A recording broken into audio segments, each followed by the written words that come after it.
Hello everyone. आज के इस वीडियो में हम लोग डिस्कस करने वाले हैं मेक इन इंडिया इनिशिएटिव के बारे में।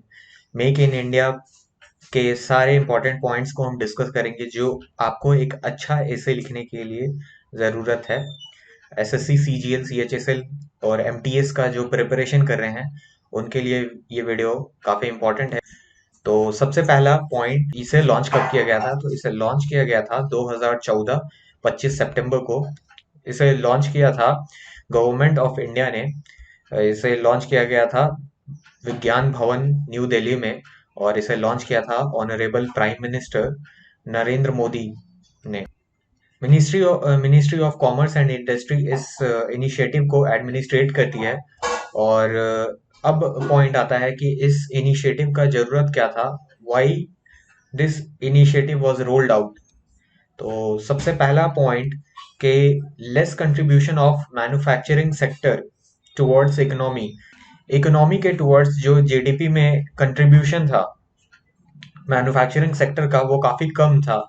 तो इसलिए इस इनिशिएटिव को लाया गया इसके कंट्रीब्यूशन को बढ़ाने के लिए।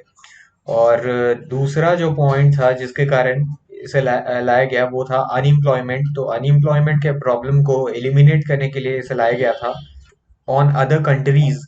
इसे एलिमिनेट करने के लिए भी इस इनिशिएटिव को लाया गया था, ताकि चाइना पे जो डिपेंडेंसी है और बाकी सब कंट्रीज पे जो डिपेंडेंसी है उसे कम किया जा सके, और इंपोर्ट्स को घटाया जा सके, एक्सपोर्ट्स को बढ़ाया जा सके। इसलिए ये स्कीम जो है मेक इन इंडिया वो लाया गया था। बाद हम बात करते हैं कि कितना बजट एलोकेट किया जाता है हर साल मेक इन इंडिया को। तो इस साल 2020 से 21 के लिए जो बजट एलोकेशन हुआ है वो है 1281.97 करोड़ रुपी का।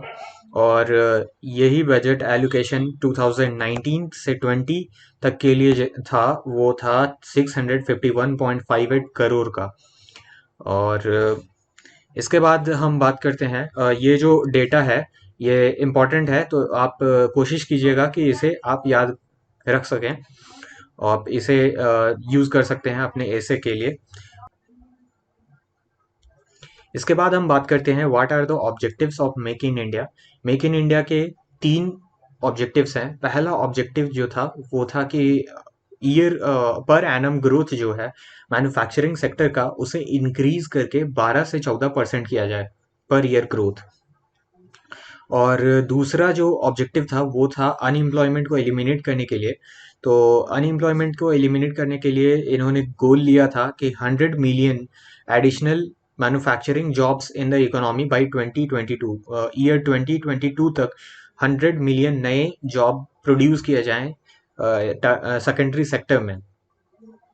और इसके बाद तीसरा जो ऑब्जेक्टिव था, गोल था, वो था जीडीपी में जो कंट्रीब्यूशन है इस सेक्टर का वो 25% किया जाए बाय ईयर 2022। 2022 तक 25% कर दिया जाए contribution of secondary sector towards economy. और फिर इसे 2022 से रिवाइज करके 2025 किया गया। इसके बाद हम बात करते हैं कि क्या इम्पैक्ट रहा अभी तक इस मेक इन इंडिया इनिशिएटिव का। तो सबसे पहला इम्पैक्ट जो था वो था increase in FDI, foreign direct investment में काफ़ी इंक्रीज हुआ, सिग्निफिकेंट इंक्रीज हुआ था। इसके बाद फिर बात करेंगे हम improvement in India's rank of ease of doing business. तो ईज ऑफ डूइंग बिजनेस का जो रैंक है हमारा वो 63 हो गया इंडिया का।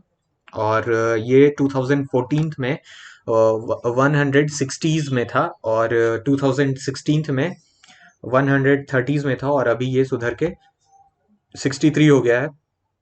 तो ये रहा है इसका इम्पैक्ट। और उसके बाद फिर तीसरा इम्पैक्ट जो है वो ईयर 2020 में ग्लोबल इनोवेशन इंडेक्स रैंक जो है इंडिया का वो भी सुधरा है। और ये सुधर के कितना हो गया है आप मुझे कमेंट में बताइए। ये जो रैंक है वो world intellectual property organisation release करती है। तो आप मुझे कमेंट में बताइए कि इंडिया का रैंक क्या है। इसके बाद हम बात करते हैं कि करंट स्टेटस क्या है इस इनिशिएटिव का। तो ये इनिशिएटिव जो है वो एक्टिव है और अभी काम कर रही है अपने गोल के लिए। जो इसके गोल्स रखे गए थे वो अचीव नहीं हुए हैं अभी तक। तो ये इनिशिएटिव अभी चल रहा है और इसे बजट एलोकेशन भी हुआ था। आप इसका करंट स्टेटस में ये भी लिख सकते हैं कि इसे बजट एलोकेशन हुआ था ये 20 से 21 के लिए 1281.97 करोड़ का। और इसके बाद हम बात करते हैं फेलियर और सक्सेस के बारे में, क्या फेलियर रहा क्या सक्सेस रहा इस इनिशिएटिव का। तो सबसे पहले हम इसके फेलियर्स को देखते हैं। तो ग्रोथ रेट जो इसका रखा गया था कि हम इसे 12 से 14% ले जाएंगे पर एनम, वो जो है वो 14 से 15 का देखा जाए, 14 ईयर 2014 जब ये रिलीज किया गया था, 14-15 से 2019 से 20 तक का देखा जाए ग्रोथ रेट क्या रहा। एवरेज ग्रोथ रेट 6.9% का है मैन्युफैक्चरिंग सेक्टर का ग्रोथ, जो कि एक फेलियर ही माना जाएगा क्योंकि इसे 12 से 14% ले जाने का इन्होंने ऑब्जेक्टिव रखा था, तो दिस इज फेलियर। उसके बाद फिर the share of manufacturing dropped from 16.3% of GDP in 14-15। 2014 से 15 में जो शेयर था जीडीपी में मैन्युफैक्चरिंग सेक्टर का वो 16.3% का था। और अभी 19 से 20 देखा जाए, 2019 से 20 मैन्युफैक्चरिंग सेक्टर का जीडीपी में कंट्रीब्यूशन है वो हो गया है घट के 15.1%। और ये बढ़ना चाहिए था, तो हम पीछे के तरफ आ रहे हैं, तो ये एक फेलियर है। यहाँ पे अंडर परफॉर्म कर रही है मेक इन इंडिया इनिशिएटिव। और उसके बाद हम अगर इसके सक्सेस का बात करें कि क्या अचीव किया है इन्होंने, तो यहाँ पे आता है कि India has attracted Giants like Apple, Samsung and Foxconn etcetera companies. तो ये सारे कंपनीज हैं, एप्पल, सैमसंग, फॉक्सकॉन। ये सैमसंग ने तो दुनिया का सबसे बड़ा मोबाइल का फैक्ट्री बनाया है उत्तर प्रदेश में, और एप्पल और फॉक्सकॉन जैसी कंपनियां इंडिया में अपने फैक्ट्रीज बना रही हैं, तो ये अचीवमेंट आप बोल सकते हैं। तो अब हम बात करते हैं सेकंड अचीवमेंट का। तो ये है significant increase in FDI, foreign direct investment में सिग्निफिकेंट इंक्रीज आया है।